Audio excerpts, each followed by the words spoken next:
उन सभी को मैं हिंदी दिन की तहे दिल से शुभकामनाएं देता हूँ। जय हिंद। ध्यान में रखते हुए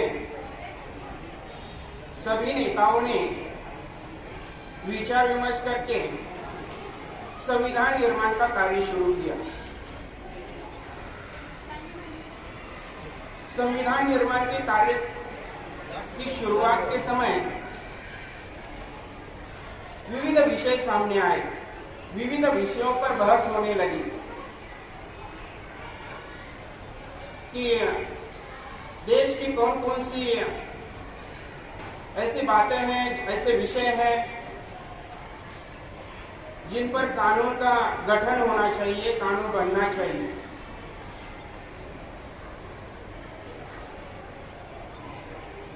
तो विद्वान और नेताओं में अनेक चर्चाएं, विमर्श चलते रहे और जब भाषा की बात आई तो यह विषय सामने आया कि हमारा देश जो है विविधताओं से भरा हुआ है। हमारे देश में अनेक छोटे छोटे राज्य हैं, अनेक छोटे छोटे प्रदेश हैं। इनसे बना हुआ हमारा देश संघ राज्य है और इन छोटे छोटे प्रदेशों की अनेक भाषाएं हैं और कारोबार करने के लिए, सुचारू रूप से करने के लिए सभी के लिए एक भाषा आवश्यक है। तो एक भाषा के रूप में, एक कामकाजी भाषा के रूप में किस भाषा को चुना जाए, इस पर विचार विमर्श शुरू हुआ।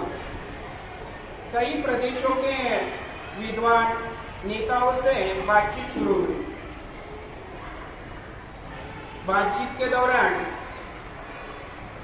सबसे अधिक बोले जाने वाली जो भाषा है हमारी हिंदी भाषा, उसका नाम सामने आया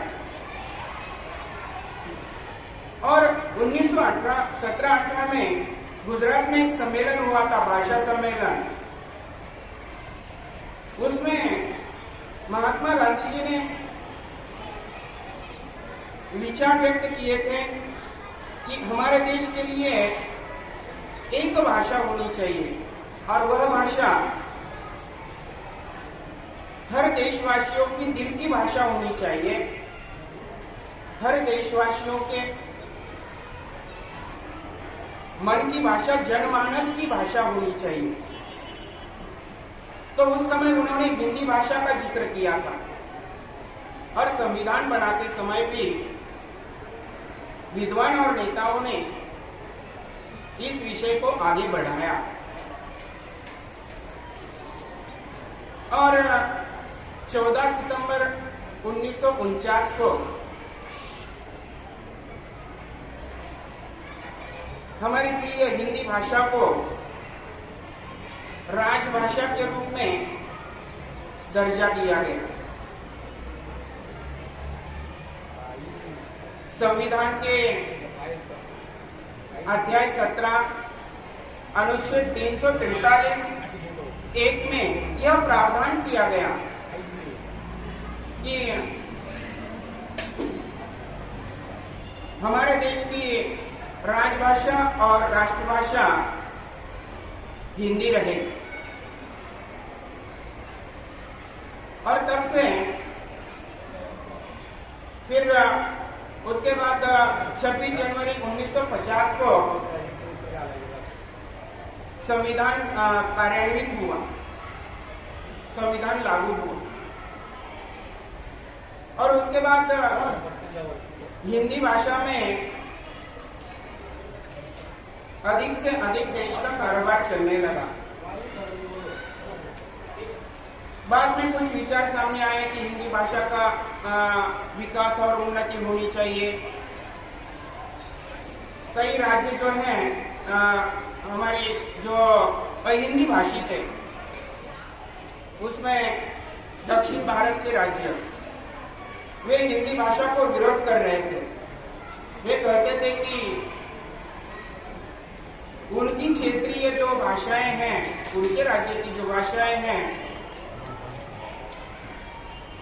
उन भाषाओं का ही प्रयोग उनके राज्य में कामकाज के लिए राजभाषा के रूप में होना चाहिए।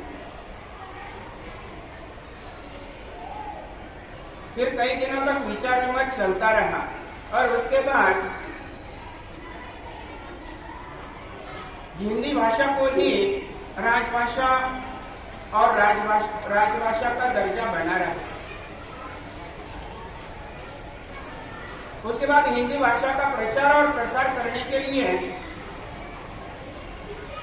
हिंदी दिवस मनाने की बात सामने आई और 14 सितंबर 1953 से हिंदी दिवस मनाया जाने लगा।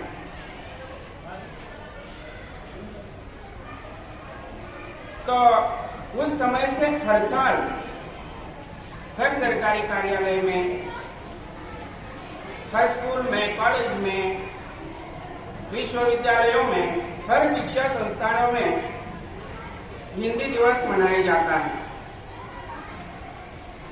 आगे चलकर हिंदी विकसित होती गई, बहुत सारा साहित्य हिंदी में लिखा जाने लगा, कई लेखक निर्माण हुए।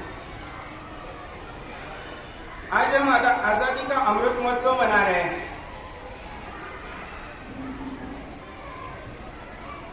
और आज हिंदी हमारी विकसित राष्ट्रभाषा बनी हुई है। हमारे देश में ही नहीं, अन्य देशों में भी हिंदी का बोलबाला हो रहा है। अन्य देशों में कई विश्वविद्यालयों में हिंदी भाषा को पढ़ाया जा रहा है। वहाँ के छात्र हिंदी भाषा पढ़ रहे हैं, हिंदी का ज्ञान ले रहे हैं। जैसे हमारे विश्वविद्यालयों में पाली, प्राकृत और संस्कृत, ये जो भाषाएं हैं, जिन भाषाओं की ओर इन भाषाओं की पढ़ाई करने वाले विदेशी छात्र ही अधिक मिलते हैं। तो ऐसे ही विदेशों में विदेशी छात्र, वहाँ के छात्र हमारी हिंदी भाषा पढ़ना चाहते हैं, हिंदी भाषा का ज्ञान प्राप्त करना चाहते हैं। और हमारे देश में भी विकास और उन्नति हो रही है। हमारे देश के जो युवा हैं परदेशों में जा रहे हैं, तो वहां पर भी वे जब एक दूसरे से मिलते हैं, हमारे देशवासी के रूप में एकत्रित होते हैं, तो वहां पर भी हिंदी में ही बात करते हैं। वहां की भाषा तो विदेशी भाषा है, अंग्रेजी भाषा है, लेकिन वे जब एक दूसरे से मिलते हैं तो अपनी माँ की जो भाषा है, जो ममतामयी है, जो हर दिल में बसी हुई है, उस भाषा में बात करते हैं। आज हमारी हिंदी भाषा जो है हर क्षेत्र में विकसित हो रही है। जैसे आज कंप्यूटर का क्षेत्र है, इंटरनेट का क्षेत्र है, जिसे हम अंतर्जाल कहते हैं, वहाँ पर भी कई ब्लॉग्स लिखे जा रहे हैं। बहुत सारी जानकारी आज हमें कंप्यूटर और इंटरनेट द्वारा हिंदी भाषा के मिलती है, हिंदी भाषा में लिखी जाती है। कई विद्वान वहाँ पर लिखने के लिए और अपभ्रंश जो है, अपभ्रंश भाषाओं से हिंदी भाषा विकसित हुई है। सभी को पता है कि पहले जो संस्कृत भाषा की निर्मित हुई वह सभी भाषाओं की जननी है। उसके बाद पाली, उसके बाद प्राकृत और अपभ्रंश भाषा, अपभ्रंश भाषा से ही हिंदी भाषा का विकास हुआ है। हिंदी भाषा ने कई बोलियों को अपने अंदर समा लिया है और कई भाषाओं को अपने शब्द दिए हैं। अंग्रेजी ने भी हिंदी भाषा से शब्द प्राप्त किए हैं, हिंदी भाषा के शब्दों का स्वीकार किया है। ऐसे आज हमारी हिंदी विकसित हो रही है।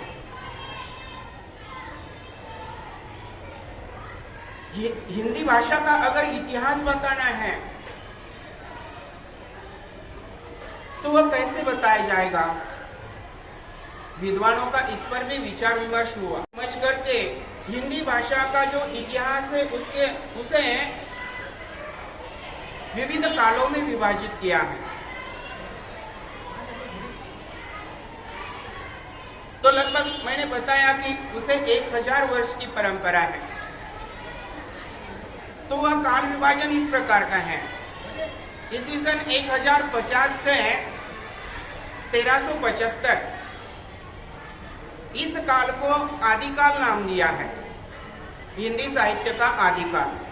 1375 से 1700 इस काल को भक्तिकाल नाम दिया है और 1375 से 1700 से 1900 इस काल को आधुनिक काल का नाम दिया है। और 1900 के बाद जो नवयुग आया है, इसे नया साहित्य लिखा जाने लगा है, नई प्रवाह हिंदी भाषा में आ रहे हैं। इस कारण से इस युग को नवयुग कहा गया है। तो विद्वानों ने इस हिंदी भाषा के इतिहास का विभाजन कैसे किया, काल विभाजन कैसे किया? तो उस समय की सामाजिक प्रवृत्तियों के अनुसार, उस समय की परिस्थिति के अनुसार